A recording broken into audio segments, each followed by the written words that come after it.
everybody, and welcome to another episode of Interactive English. My name is Megan. I am your moderator for today. Today we are going to be focusing all on business English, and in particular, modern English. So what even is modern English? So Ryan's going to give us the lowdown on what that is. He's going to be joined today by Inda, who is an executive herself, and she is a non-native speaking English speaker, although her English is very good, just like I'm sure lots of yours are as well. So the way that this works is that we will have lots of activities and go through lots of different slides together, and then at some point we will bring some people on the live stream to practice your English. So if you would like to do that, just please make sure you're wearing headphones, that you're in a quiet space, and that you mute your YouTube. And I will be dropping a link in the chat later, and you can just click on that link and it'll bring you over to another web page. And there you can join us on the video and practice your English in real time. And if you're not quite ready for that, that's fine. You can also just play along in the chat. The more you interact, the more fun this will be. Okay, so yeah, why don't you go ahead and introduce yourselves in the chat. Let us know where you're from, where you live, maybe how long you've been learning English, maybe some things that you would like to learn that we could go over in future episodes. And I will bring out our two hosts for the day, for the night, for the evening. Hey, welcome. Hello. Hi, Ryan. Hello, Ryan. Hello, ma'am. Hello, How's Dad. it going? Good. Good. Ryan, why don't you go ahead and just introduce yourselves for us, and then maybe Inda can give us a little intro after. Sure thing. So my name's Ryan. I'm the host for tonight, and I'm the English curriculum developer at Chatterbug, and among other things, I developed the business English curriculum, and we're going to talk about business English today. And I'm excited to talk business with my colleague Inda. How's it going? So it's my turn now. Yeah, I'm fine, thanks. Thanks for inviting me. What an honor to be called an executive. So good. I've joined Chatterbug since the early days. I was Chatterbug's first employee, and now the company has grown. I've become head of an amazing team of linguists and teachers and everyone working on the whole learning experience of a Chatterbug user. So and working always on the vision and new strategies to bring languages closer to people. So yeah, this is what I did. Awesome.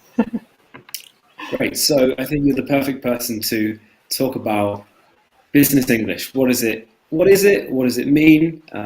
Is it the same as what we imagine it to be? That sounds strange. But yeah, so we are going to start today talking about the office, the ongoing crisis, and not a crisis, but the working from home, potentially returning to offices one day, whether that's something we want to do or look forward to. We're going to talk about levels of formality in English. Something I always associate with business English is the learning to speak with a certain register. So we'll talk about whether that's really what people want when they learn business English. We'll go through some expressions. We'll talk about some business ideas that we like, or current businesses. We'll talk a little bit about negotiation, which is a common theme in business English, especially if you're looking for a job. And in the end, we're going to play a silly game where the aim is to lose all your money. Okay, so we'll start today talking about the office. Inda, do you miss working in an office? I do work in an office, but I have to say that I think our company is one of the lucky few that understood really what the future of the office is, and we were never forced to go to the office. So the office was really a place to exchange ideas and to collaborate, and that's the part that I miss about going and having a coffee and discussing some ideas on a very spontaneous level without having to schedule meetings and do all this. I think that's the fun part of being in an office that we always had at Chatterbug, and yeah, I kind of miss that. Yeah, me too.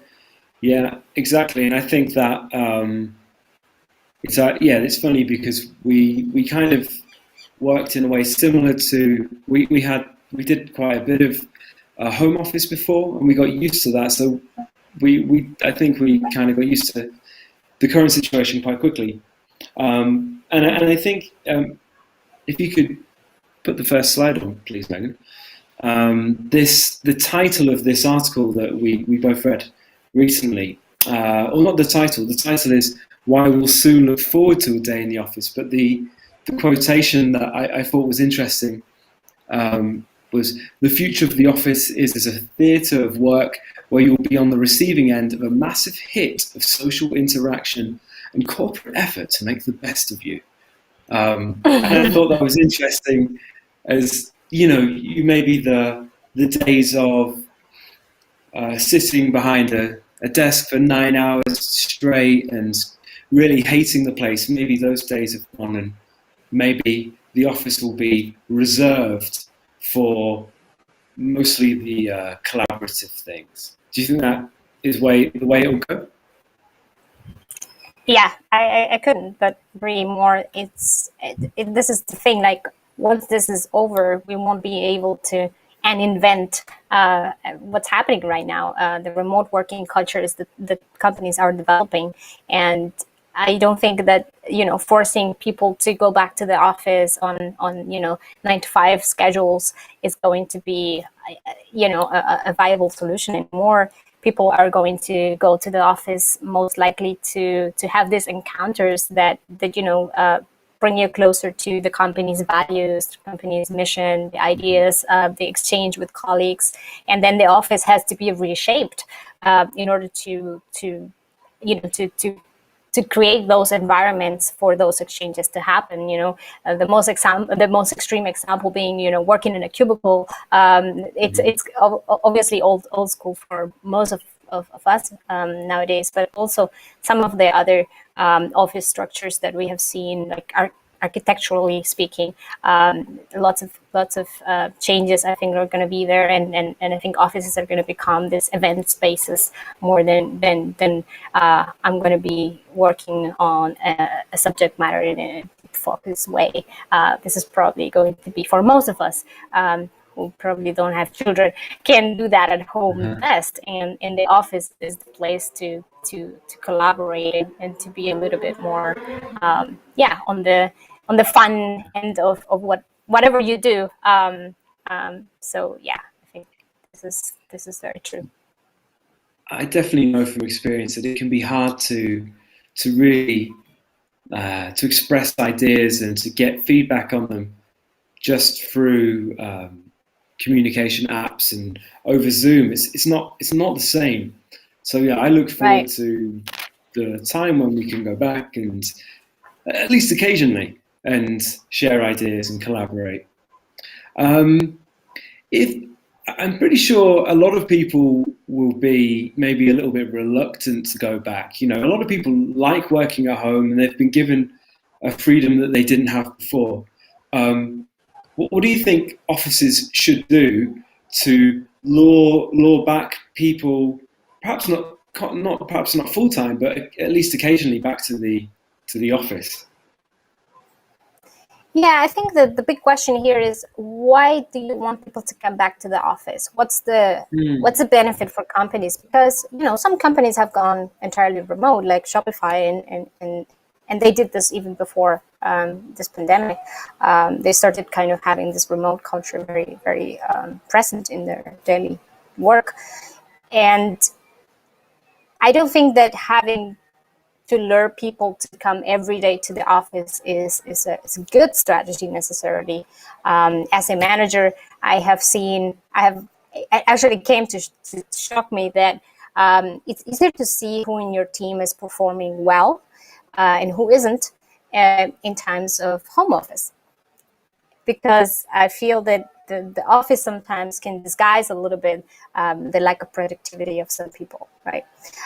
So I don't necessarily want to force, at least talking of experience with my team and what Chatterbug is, I don't necessarily want to, to have my team come every day to the office, but I do want them to feel invited and welcome to come and to have a reason to come. And that reason has to be, as you're saying, the Zoom call or the Slack chat cannot provide that type of exchange. And events, as I was saying, I think play a big role here. When we bring people together that would otherwise never collaborate together, and that's the kind of interdisciplinary exchange that you want to foster, I think. Yeah, I think you're right. I think giving them the freedom to not come when they're not needed, it kind of makes it more clear when their presence really is helpful and when it's beneficial and stuff. So if you don't force them to come, then people will come when it feels good, when it feels right. Okay, let's move on to some business idioms. Now, these idioms all use the word business. They're not related necessarily to business, but they all use the word business, and there's a lot of them. This is a small selection of what's available, of what's there, what exists. So here are some definitions, and I'll see, Inda, if you can guess the business idiom. The one in the title, monkey business, is an example. Okay, so to begin doing something with the seriousness that action requires. So what I'm supposed to guess the idiom? You're supposed to guess the idiom, so I can give you a clue. You want to get started with something. You really want to get down. I'm really bad with idioms. No, it's okay. I'll tell you the first one, and then it should give you a clue for the rest. So the first one is get down to business. Oh, get down to business. Right, I do know that. Yeah. Yeah, you're sure you. Yeah, get down. Yeah. Let's get down to business. Let's get in the office. Let's do some work. Okay. Now I'm the second one. I'm sorry, I didn't mean it to be this intimidating, but I guess now I look at it, it's like, look at these definitions. Tell me what they mean. That's pretty unfair, really. Please help me in the chat. Yeah, if you know, help in there. All right, and I'll help you too. Like okay, so this one we use to express that things have returned to normal, and we say it's business as something, and it means that business as usual. It's business as usual. Yeah. So perhaps you might think. So all the idioms here contain the word business. That's right. Yeah. Oh, I see. I get it now. That's the connection. Okay. Yeah. I think you'll get the next one. So to be grave and resolute, that's probably not the easiest thing to get. It was just, she really means it. That's right. Yeah. She means business. Yeah. Yes, 1 point for me. Good. Yeah, so don't mess around with her. She means business. Inda means business in the idiom game. Oh, I know the fourth one. I know the fourth one. Okay. Mind your business. That's right. Yeah. You could say mind your business. Mind your own business. Yeah. Keep your nose out of my business is another one. Yeah. Okay. Number 5. Okay. You have a dog. Please, can you ask your dog not to go to the toilet in my garden? Don't let it do Their business in my garden? exactly. Do dirt? its business. It's a euphemism.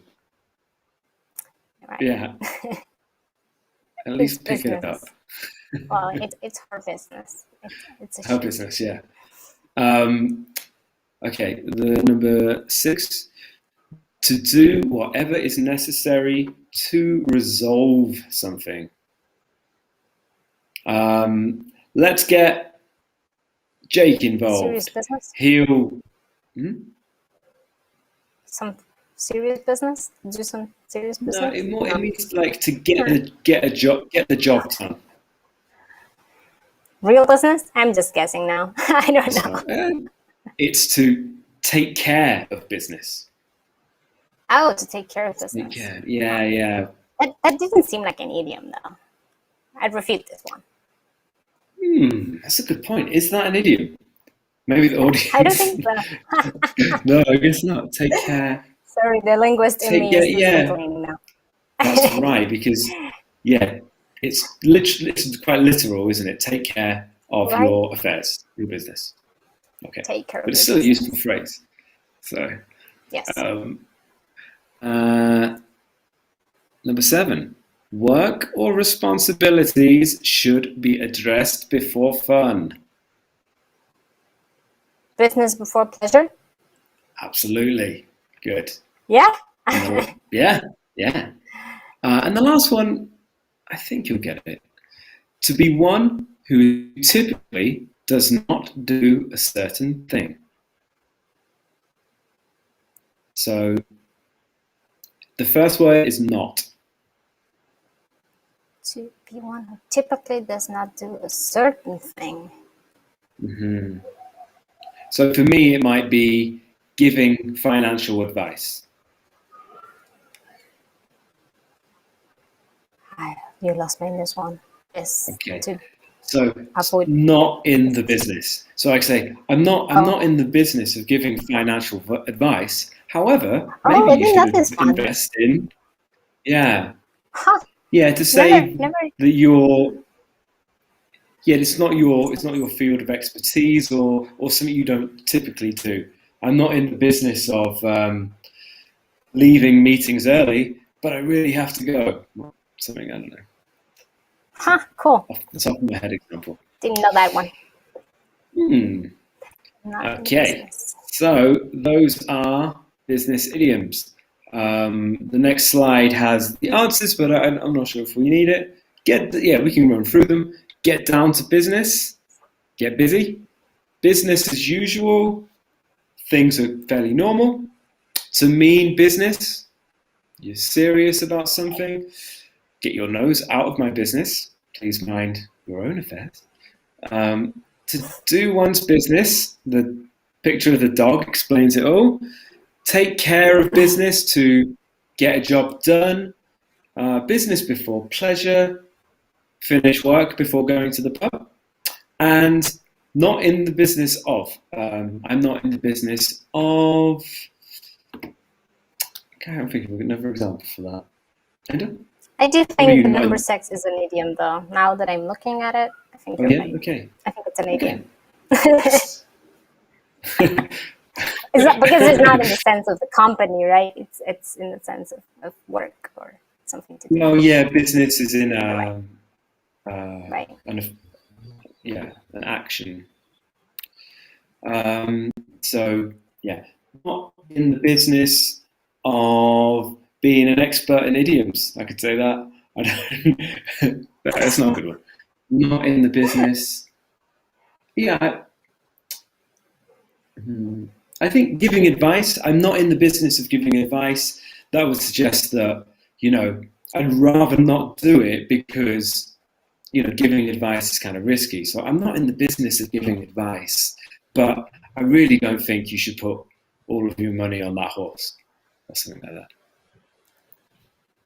And that horse, another idiom. Enda, what do you think? About real horses? No, I don't know. Just thinking of something you would advise someone not to do. Gambling or Similar things. Inda, when you think of business English, do you think of formality? Phone calls and emails, email writing practice. That's the first thing that comes to mind when I think of business English in the most traditional sense, and probably the most unuseful sense as well. Me too. I designed the business English curriculum at Chatterbug, and I've designed many exercises and units about different topics. Yet, I still, when I think of business English, I still think of very stiff role play exercises and concentration on some of the things we'll see here. So we can explore a few just to see how we feel about it. So the first section is, are you posh? So I looked at a guide to acting posh, typical wealthy English elitist etiquette and manners. So I'll run these by you, Inda, and I want you to tell me which one you think is the posh choice. Which would someone with good etiquette choose? So would they say, Right. may I have or can I have? May I have? Okay, that's Inda, you are 25% posh so far. Okay, invite me to the cinema with one of the words from number 2. Film. I mean, everything that sounds British is. Well, that's a good. Yeah, that's right. Yes, movie is an Americanism which posh people do not appreciate. So yeah, Right. you are 50% posh. You see me in the street. Which of these do you say? Hello, Ryan. Of course, of course. How do you Good. do? Last but not least, you've completed your work for the day. What do you say? Finished. You do Always say the finished. Latin sounds fancy, right? And I think you have a career as a etiquette tutor. I couldn't think of any other. Chief Yeah, Posh posh Officer. officer. Yeah. It's gonna be my next time. All right. Now let's quickly run through these because I think we want to run out of time. So these are in pairs, and so the difference. Does anything cross your mind when you hear these two sentences together? Could you give me your cell phone number? Could you provide us with a copy of the sales report? What do you think about the tone of those two sentences? The tone. There's a tone? Yeah. Yeah. Could you please give me Right. your cell phone number, and could you provide us with a copy Yeah, I of the find, report? well, the verb choice, right? Provide is a little bit more formal, but also the plural pronoun here, us instead of me, which is, I think, also used in businesses a lot, just to get a sense of. I don't know really why they did that, but it does sound better, right? Yeah. Do you think do you think these differences are relevant for a learner of English who is concerned with professional affairs? Well, it really depends. Like if you're in a customer side of things, like you're dealing with customers, I think it raises a little bit the level of your message. If you talk about, not me and send me a message, but rather like us as a company will be taking care of you. And if it's not me, it's someone else. But it sounds a little bit more majestic than just one person on the Yes. other end. Yeah, and I think that's a good way of thinking of business English in general. It's that I think it's about finding what you need to be able to say, what registers you'll be encountering. Like if you're working as an engineer in a tech startup, you probably won't need this, or at least it's not Totally. gonna cost you anything if you don't know it. Okay. And a lot of this is also trends, right? When I started with being a manager a few years ago, I started reading books and getting a little bit of an idea what things I was supposed to do and not to do. And one of the advices that the book gave was like, always talking in us, in plural, with you and your team, and let's do this, or can we do this task? And that was kind of the 10 years ago type of message that they were trying to implement. And now I think it's the opposite. It's more like be direct. If you want the person to do something, just tell them so. Don't play with them and be like, can we do this, when you really mean, can you do this? So I think a lot of these trends are always evolving, and it's important to maintain a certain level of up to date, currently. Yeah, it's almost language is always evolving, like fashion. Yeah, sure. And you can check out the companies. Maybe if you're applying to a certain company, you can look at the kind of tones that they typically strike in their online and stuff, and see how formal or casual they are. Let's look at just one more and then move on. So the very last one is comparison between "sorry it's taking forever" or "we apologize for the delay." Oh yeah, well, we apologize for the delay. I mean, the last one, "we apologize for the delay," yeah, it's very stiff. I wonder, what do you think of the "sorry it's taking forever"? I do think that it's more personal, and sometimes the more personal, less formal choice can be a better choice. Especially when you're talking to customers that you already know. So you don't want to be, and it also really depends on what type of customers. Is it what type of product are you even selling? If you're an investment banker or something, you might have another level of formality as if you're trying to sell some other, I don't know, t-shirts. Right, it's different. And I think you have to, I guess it's phrase by phrase you have to make the decision, because I think there's something like "sorry it's taking forever." It does sound very casual. Just that use of that exaggeration, "it's taking forever." Oh my God, Maybe it's "sorry it's taking a while." Might be a little bit more intermediate option. Yeah. Okay. Okay, so we're going to do a little bit of product reviewing, which is more in the world.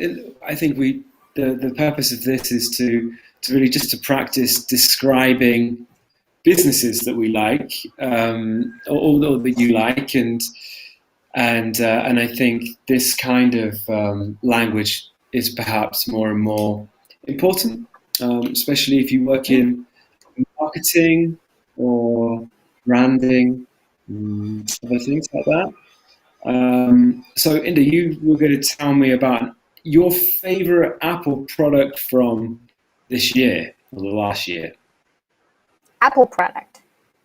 No, app or product. Or Apple product. App or product. No, I don't have any Apple product in mind. Actually, it's a quite simple product. It's an idea that you will be like, well, that seems like that idea should have been around for a while now. It's a company called Gorillas, and they basically have this on-demand grocery delivery, right? But and they were founded, I think, in early 2020, and I think in May or so, and they raised, by the end of the year, last year, they raised $44 million. So the company was a boom. We experienced that in Berlin. It got from not knowing who they were, and until like everybody in our network was using it. And if you told someone that they existed, they will be forever thankful to you for telling them about this service. And it's super basic, right? It's like an app where you can order groceries. It's not like an endless amount of groceries or choices that you have in the app, but because they focus on fast delivery, so they're there in 10 minutes. So you kind of forget, to to buy something and you're in the middle of cooking, you don't want to leave your apartment to go pick some eggs, and they provide a solution for that. So I found this company, this model, is incredibly seamless and efficient, and it has really executed not a very innovative idea, but they have executed it in such a clever way that they are really expanding incredibly in this last couple of months. Okay. So could you describe what you meant by when you used the word seamless there? Like, what is about the service that makes you? It's just easy, they know where you are, so they use your mobile phone and they deliver to the place you are. You can save your address, so it's basically clicking on a few items, products, and paying with your credit card, which is already also saved, Apple Pay or so, I don't remember exactly. And then they just deliver to your house. Like, you buy in literally a couple seconds and they deliver in 10 minutes. That's seamless. That's like, and there is no long onboarding for the product. There is no long explanation what the product is about and how it's supposed to be used. And when you're using it on a daily basis, which I think is the business model they're trying to achieve, right? Like, you pay a fee that it's, I think, €1.50 or something, or €1.70 for the delivery. So they obviously want you to order several times a week. Fewer things, right? The things that you've forgotten, the things that you need in the second. It's like, oh, I feel like ice cream now, so you order ice cream. So it's just that's seamless, right? It's not complicated to use. Yeah. So when you're using it, there's not points where you go, oh, this is annoying, or I just want this. Why won't it do this? It's seamless from the point of thinking about what you want to you getting it delivered to your door. It just flows by without any hiccups. Cool. I was thinking about the product that I liked, and I thought, if I was perfectly honest, I would have to say Notion, but it's a bit of a boring one because it's what I use for work every day. But it is also, it's also, it also, you can, it's not, you can make it seamless. You can try to make your work life without interruption, and to flow and to have order, and it has made my life a little bit more organized, and I'm quite grateful to it. It's got some very nice features. I don't know how I can't say that word. Innovative. I can't say that word. Can you say it? Innovative. God. English. Yeah. I don't know the British accent. Yeah. I haven't used a lot of the other ones, but yeah. I can't say it again now. Oh my God. Moving swiftly on. So, yeah. I'm a big fan, and I like. I think it's a very impressive product. I find it really provides a solution for almost any organizational problem that you might have from a personal level to a several thousand person company. You can structure information in such an easy way. It's very great. Would you give Gorillas 5 stars? I will. Yeah, I totally do. I am pretty like it. They saved my life so many times. I mean, this is the kind of product you love because they make your life easier, and you're very fond of products that that when you are in a tricky situation, they provide a solution. And so we had friends over one day that came semi unannounced, and we had nothing to to offer to them. And so we started off by ordering some beer from Gorillas, and then we ordered some burgers and whatnot. But it's and their prices are super competitive. It's just very impressive how they do that. I don't want to advertise any longer for Gorillas. Well, yeah, I think we're doing that for both these companies, but maybe they'll. Yeah, I saw a good slogan for Gorillas could be "No monkey business," huh? Because of the gorilla, and they don't mess around. They get the beer to your door. If they use that, I want you to tell me, because it's mine. There is going to be an idiom soon. It's going to be gorillas. Okay, so what do we have next? Okay, I don't know how this exercise is going to go, but we're going to practice some negotiation. So I have two negotiation situations, and what we can do is we can just talk about what you might do in this situation. So the first one is report to your boss decreasing sales while asking for a pay rise. Do you? How would you try and slip that one? Slip the bad news with some. You want me to give the strategy of my negotiation, or you want me to pretend that you are my boss and I'm negotiating? I'm going to leave it to you, whatever you're most comfortable doing, but I'm going to give you a rating either way of convincing, humorous, effective questioning, and good reasons. All right. And an outcome. Okay, I would start off by saying, Ryan, we have a problem. Yes. Mm-hmm. Our sales have been decreasing. And the problem is the strategy that we have been using for our growth. So we need to invest a little bit more in some of our features, in some of our marketing efforts. But in order to do so, I need a team. I need to hire a larger team.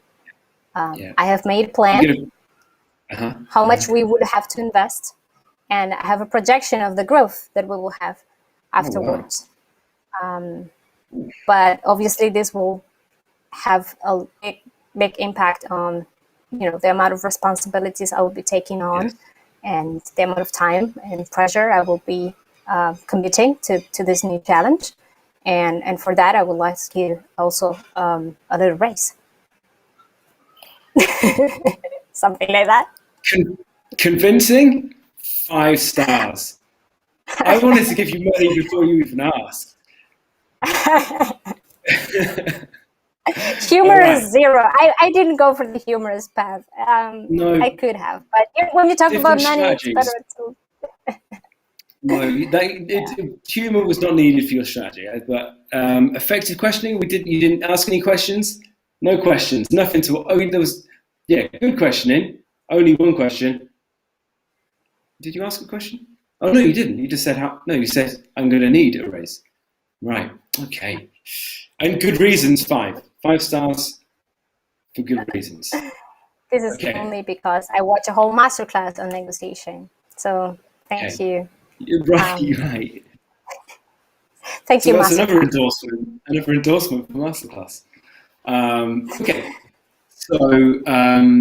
So we've actually put that one in the chat, and I think Megan will put the second one in the chat as well, which is tell your boss why he or she should let you work a 4-day week for the same pay.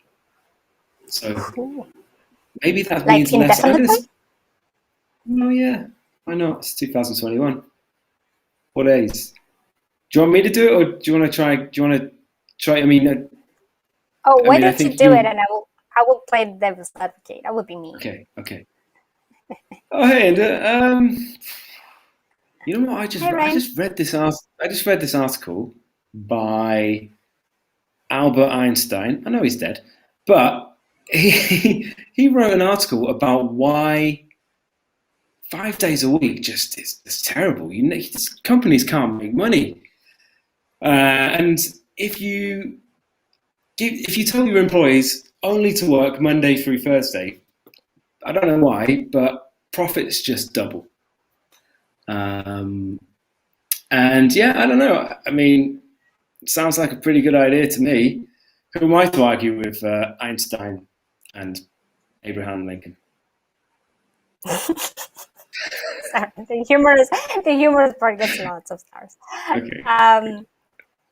So Ryan, I think this is a very interesting idea, and in fact, I've been researching about it a few months ago, and I've unfortunately some of the research I've read, which I can say to you later, says the contrary, right? Like some major companies have tested this for a few months and compared the results of the efficiency results with the previous years, and they have found that that is unfortunately not the case. So obviously we can continue discussions and exchange reasons for doing this or the other. But if you need to work a little less, we can probably talk about some other options that we might offer you. A pay cut, that's what you get. Okay, good. So I think that's Inder 1, well, Ryan 0. We have some good comments in the chat. I think, I don't know, Megan, if you can. This is quite a funny topic to discuss. Some people are pro and some people are against it. So Steffi is saying, you work more effectively in a 4-day week. If you work less time, you kind of push through and well, yes, some people might, some people won't. It's different. Okay, well, let's squeeze in one more activity. It's the last one. Are you familiar with the game Go for Broke? It was a popular board game in the 90s, I think. It's basically reverse Monopoly. Monopoly, you need to make a fortune. In Go for Broke, you have to lose a fortune. So you start off with a certain amount of money, and the first person to lose all the money wins. So we're going to play a version of that. So, and also, if anyone else wants to join in and play, you're more than welcome. So at each number, you're going to have to make a financial decision. Your aim is to lose as much money as possible, and hopefully go for broke at the end. So if you're ready, we can start. So number 1. So make your choice between this. Go to a casino and put 1,000 euros on blackjack, roulette, or buy 1,000 lottery tickets. What is your choice? Well, I guess if I play all my 1,000 euros in the casino in black, I have a 50% chance of winning, right? 50% chance of also. If I buy 1,000 tickets in the lottery, I still have probably, depends on the lottery, right? Countries have different variations, but I still go to the casino probably. Okay. Oh, no. I'm buying the lottery ticket because I'm supposed to lose the money, right? You're buying 1,000 lottery tickets, €1 each ticket. You just lost 1,000 euros. Congratulations. Most certainly. Okay. Decision number 2. Investment. Do you purchase an Airbnb mansion in Barcelona for €1 million, or do you invest €1 million in Jamie Oliver's new Spanish restaurant?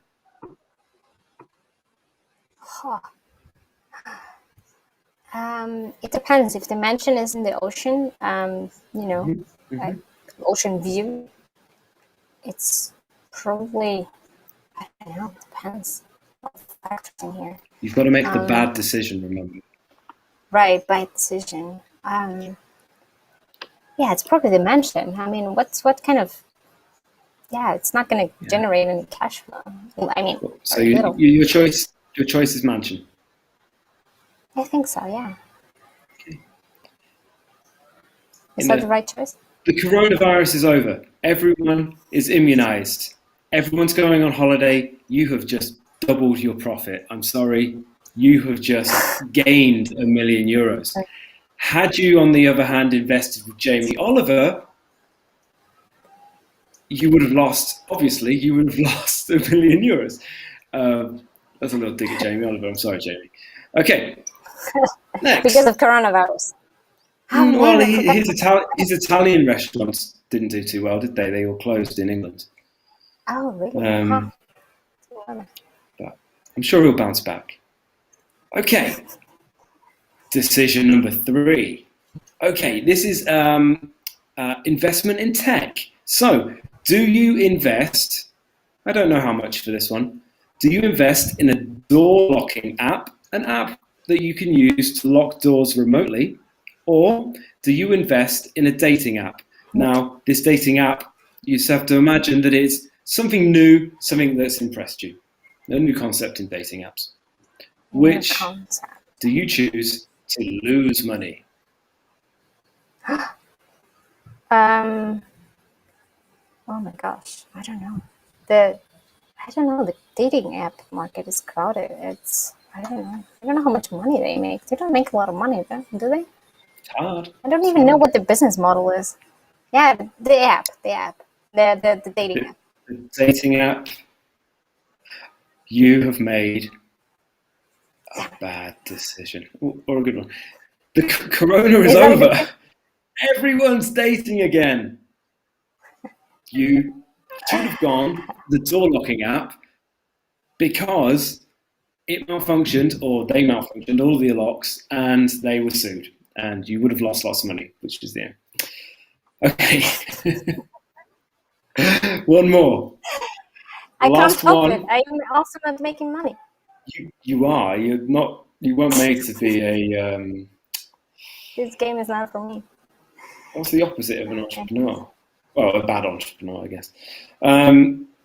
Okay, so the last one. It's time to buy shares. Do you buy 10,000?